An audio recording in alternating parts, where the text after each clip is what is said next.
देखु अंडा दर विभिन्न कारण नहीं बढ़ी थाए। वर्तमान जदि परिप्रेक्षी देखा वर्तमान जो मैंने प्रोड्यूसर माने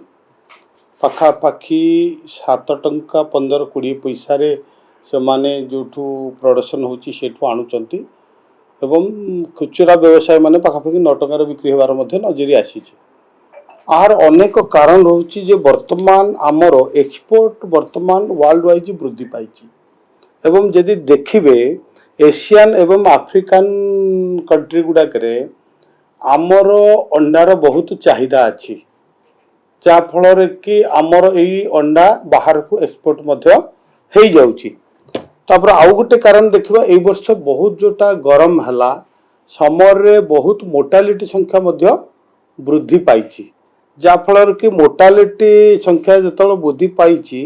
सेठी अंडार प्रोडक्शन कोटी ना कोटी कमी। आज आम जदि देखा पखापाखि आम दैनिक 1,26-27 लाख अंडा उत्पादन करुचु एवं जदि देखा वार्षिक पखापाखि 460 कोटी अंडा आम उत्पादन करुचे जोटा कि आमर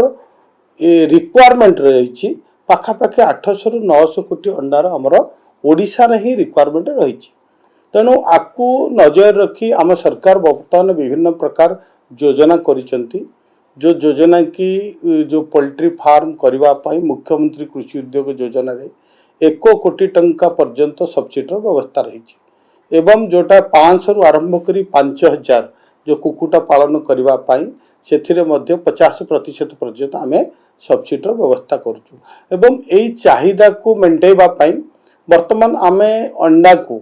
मेकानाइज करने आमर माननीय मुख्यमंत्री आमको निर्देश देइचंती यथाशीघ्र आम यहाँ मेकानाइज करने को जाऊँ जहाँफल बड़ बड़ जो माने एंटरप्रेन्योर माने आसवे पखापाखि से आम रखीचु जोटा कि एबे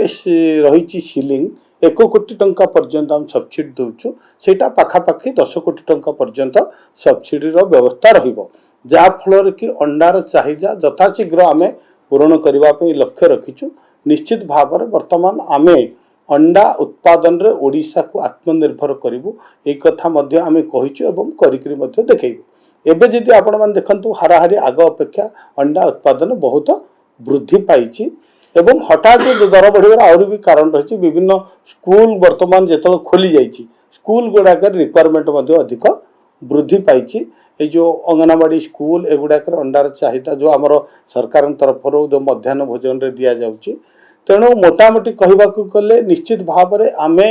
अंडा उत्पादन रे ओडिशा को आत्मनिर्भर करूँ यही दिगरे आज आम सरकार काम करुचंती विभाग काम करुच्ची एवं मु आपण जरिया रे विभिन्न युववर्ग को आह्वान करी जे एथिरे अनेक प्रकार सुजोग आम रही पोल्ट्री डेवलपमेंट करने